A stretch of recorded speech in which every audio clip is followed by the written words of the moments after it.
Welcome, and thank you for tuning your dials our way, to the outer limit. Mirrors. That's the topic of the day. In fact, mirrors have been associated with many tales of folklore over the centuries and have frequently worked their way into pop culture. Some of that folklore tells us that our reflection in the mirror is actually a projection of our soul. Other tales talk about mirrors as being portals to other worlds or dimensions, or mirrors as being able to absorb energy from its environment, leading to paranormal events or becoming capable of snatching our soul right from the body. Children were once forbidden from looking into a mirror until the age of 1. Before going to bed, mirrors were once covered with sheets in order to prevent the wandering soul from becoming entrapped in the mirror. Upon death, mirrors were once covered to prevent the soul of the recently deceased from being caught in the mirror and preventing its passage into the afterlife. Perhaps the best known legend about mirrors is, if you break a mirror, you'll be bestowed with 7 years of bad luck. From what I've been able to gather, breaking a mirror breaks not just the mirror but also the soul and brings 7 years of bad luck as a form of penance from the outer limit. Well, it turns out that there may be some truth to all of this. The Troxler effect is a real psychological phenomenon and states that staring at your reflection for long enough in dim lighting will cause your brain to stop recognizing its own face in the mirror and even distort it. Resultingly, people have reported seeing the face of a family member, a stranger, and even monsters in the mirror's reflection. Magic mirror on the wall, who's the fairest one of all? Today, we have 3 tales about mirrors for you.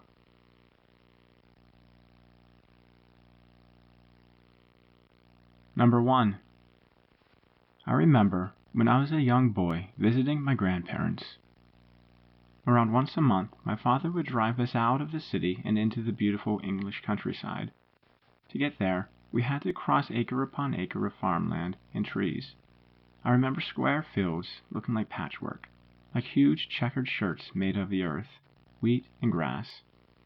My grandparents were a wealthy couple and lived in a huge mansion with what seemed like 100 different rooms of all shapes and sizes. My brothers and I would run from one room to the next, playing army men. We would jump under the table with our plastic guns and shoot imaginary monsters, or we would play games of hide and seek that lasted for hours. We were allowed in every room of the house except for one. At that time, I put it down to my grandparents wanting some semblance of privacy.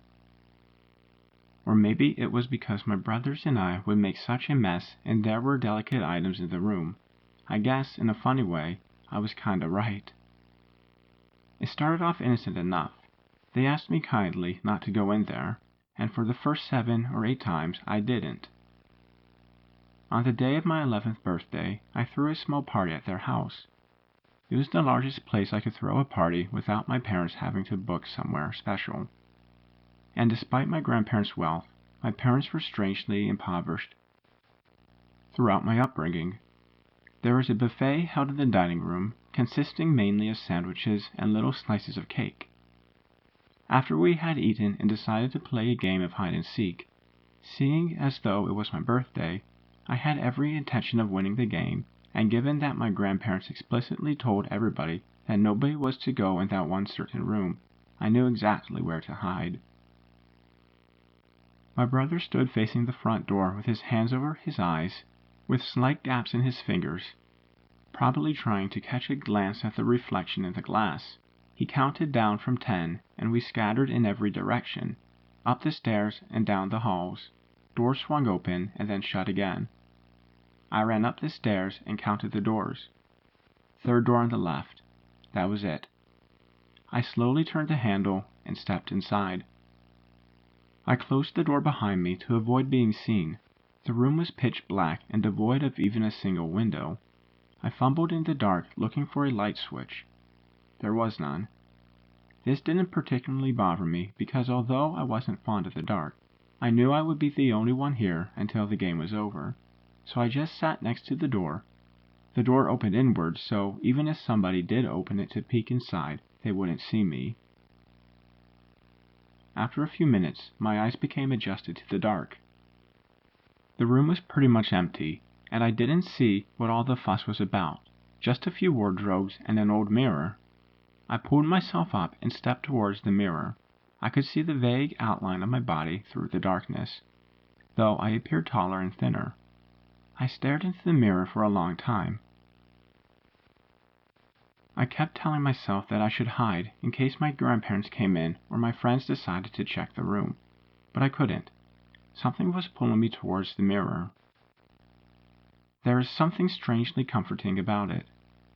It wasn't doing anything special, merely casting a reflection like any mirror on earth. But staring at it through the darkness had some kind of profound effect on me. I felt wiser for having looked at it. The door swung open. It was my grandfather.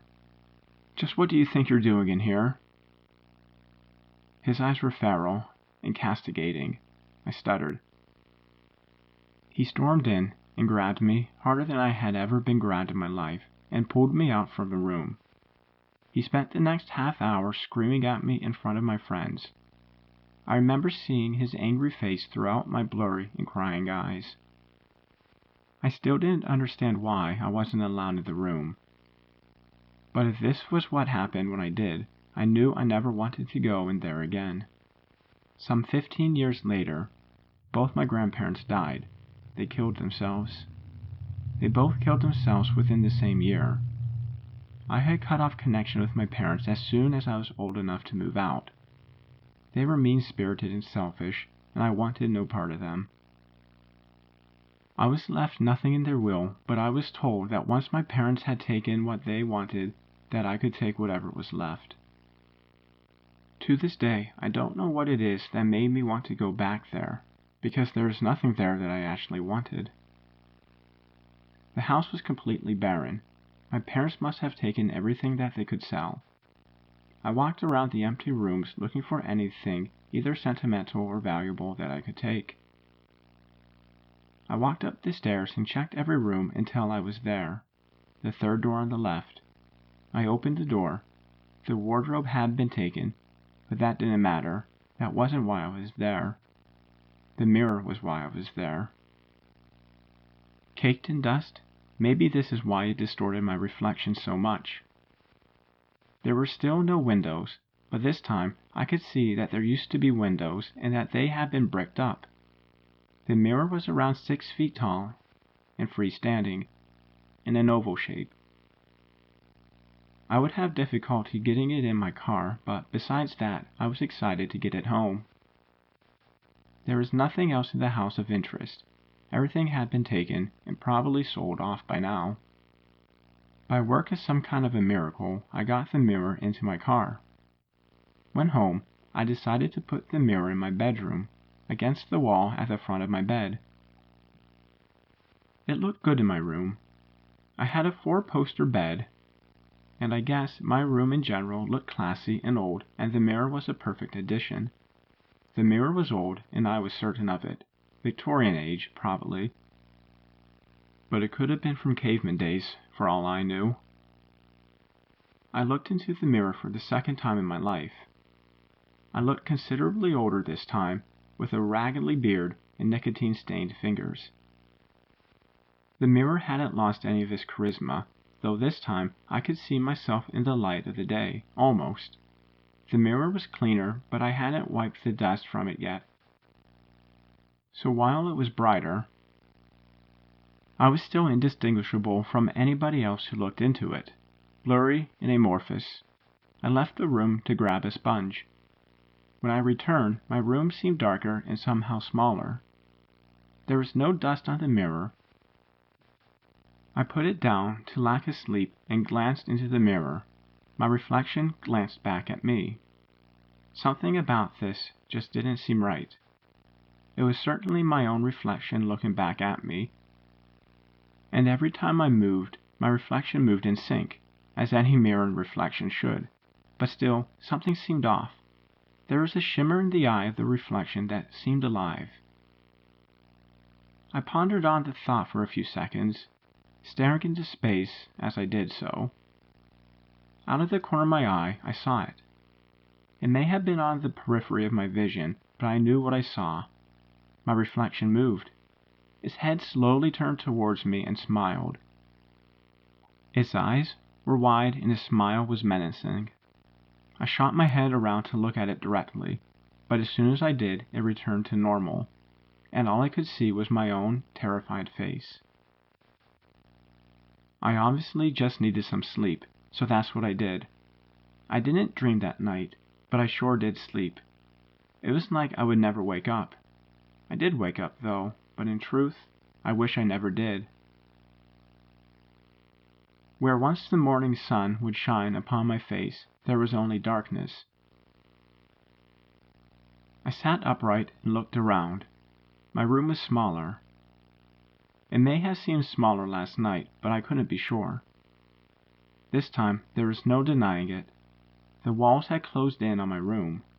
The window was missing, replaced by bricks. I reached for my nightstand, but it was gone.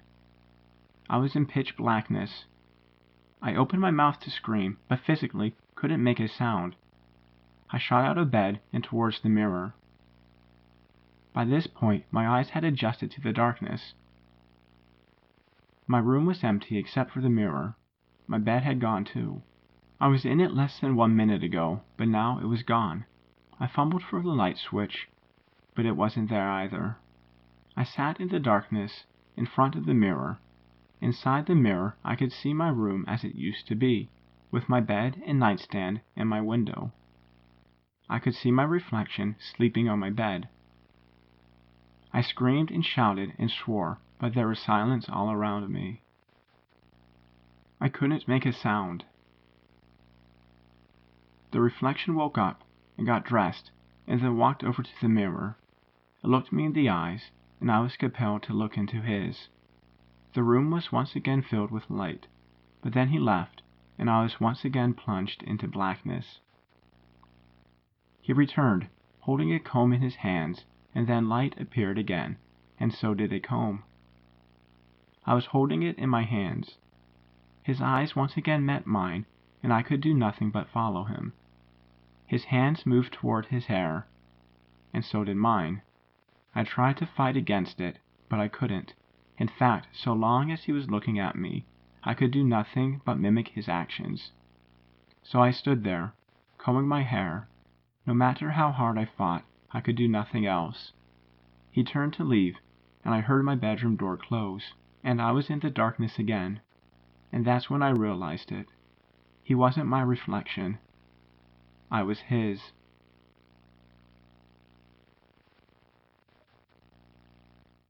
Number 2. Have you ever stared at yourself in a mirror for a very long time? It sounds weird, I know, but I'm sure at least half of you reading this have done so. If you stand in silence, staring only into your own eyes for long enough, you'll get this feeling. Those that have done it know what I'm talking about. It's hard to give a definition of this feeling, as almost everyone has their own way of describing it. Some will even go as far as calling it an out-of-body experience.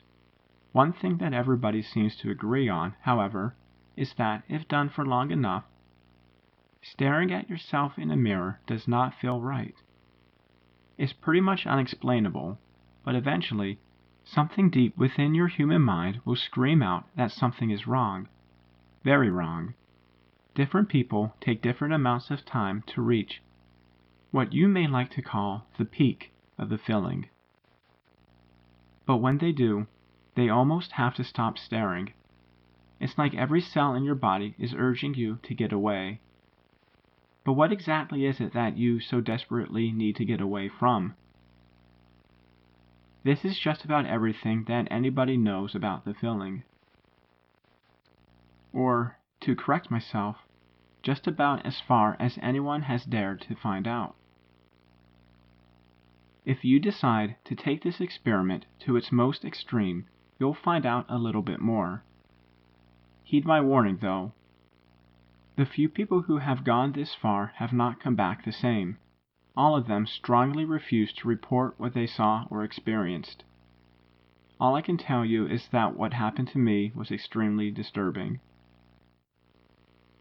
I strongly recommend to all of you who do not wish to take this any further, please stop listening here. It doesn't take much preparation. All you need is a room with a mirror, that's obvious. A bathroom is probably the easiest. You must be alone, and there must be total silence for this to work. You'll need to make the room as dark as possible, turn out all the lights, and draw the blinds if there are any. Preferably, this should be done at night. Now, go as close to the mirror as you can without your image becoming distorted or blurred. Stare into your own eyes and smile. Nothing over the top, but make sure your teeth are showing. You'll see why later. Yes, I know, this is a pretty odd request. And it'll feel silly too, but nobody's watching, right? Now continue to smile, staring into your own eyes and nothing else. Do not look around the room, no matter what you begin to see or hear. When you get that feeling, you'll know you're doing the right thing. Continue to stare. Now this is the hardest part. When you reach the peak and get that undeniable desire to get out of the room and run as far away as you can, try to resist it. You may be overcome with fear, but just push that emotion away and continue to smile and stare into your own eyes. There's no going back now. You'll know you're past the peak when you get that next feeling. This one is very different and will not be like anything you could imagine experiencing in real life. This whole experiment will now seem quite unreal, almost dreamlike, but that means it's working. I guess the only way to describe what you'll feel next is to say it is a feeling of unity. Unity between you and the figure staring back at you in the mirror. You'll see. It will not seem like you are both the same entity anymore. You may have experienced this during the peak. However, now you will not feel scared of what's in the mirror, but one with it. I cannot say how long it will take for you to feel this way. It may be 5 minutes, or half an hour, but when you think you do, close your eyes. Continue smiling, but keep your eyes closed, because it's almost over. When you're ready, open your eyes, and you'll see why you need to get away.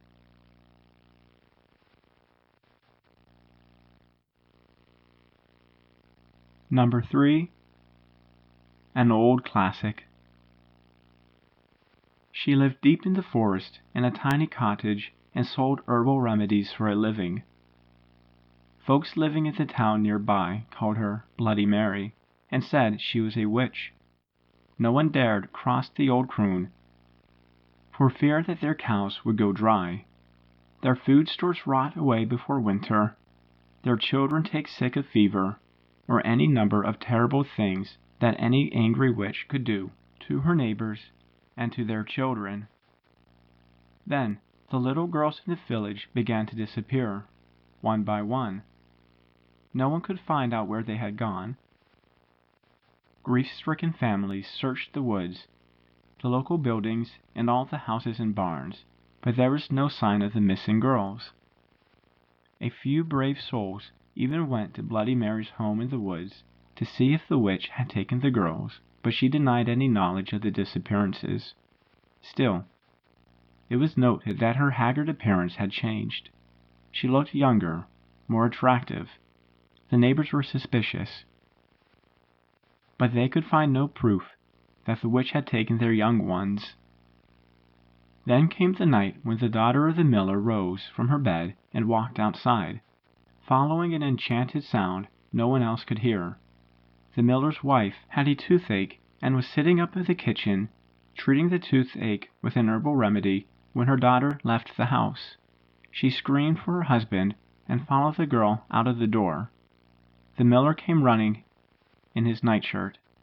Together, they tried to restrain the girl, but she kept breaking away from them and heading out of town. The desperate cries of the miller and his wife woke the neighbors. They came to assist the frantic couple. Suddenly, a sharp-eyed farmer gave out a shout and pointed towards a strange light at the edge of the woods. A few townsmen followed him out into the field and saw Bloody Mary standing beside a large oak tree.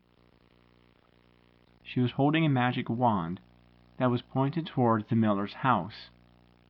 She was glowing with an unearthly light as she set her evil spell upon the miller's daughter. The townsmen grabbed their guns and their pitchforks, and they ran toward the witch. When she heard the commotion, Bloody Mary broke off her spell and fled back into the woods. The far-sighted farmer had loaded his gun with silver bullets in case the witch ever came after his daughter. Now he took aim and shot at her. The bullet hit Bloody Mary in the hip, and she fell to the ground.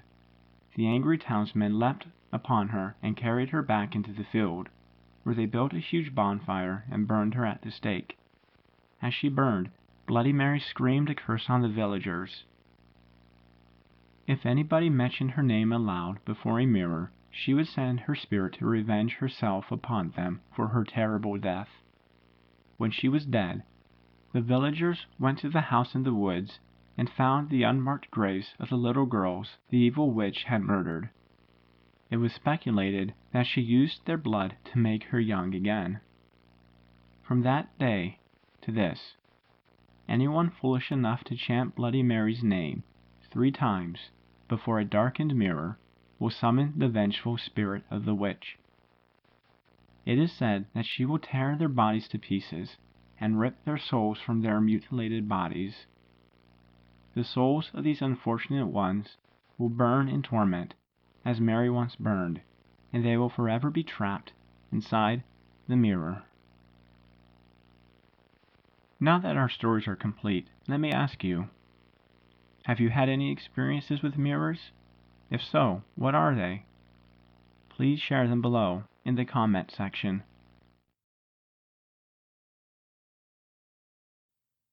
Hi everyone. Thank you so much for checking out this episode today. I appreciate it very much. YouTubing is something that's totally brand new to me. It has and it will certainly continue to be a learning process, but it's my goal to produce videos that you'll enjoy, videos that will scare you hopefully just a little, and videos that you'll be able to learn something from. That said, if you have any suggestions for my improvement, please let me know. I would love to hear them. And also, feel free to email any original stories that you have to theouterlimitofficial@gmail.com. And lastly, if you don't mind, please go ahead and like this video and subscribe to this channel. I would truly appreciate it. Thanks. Catch you next time.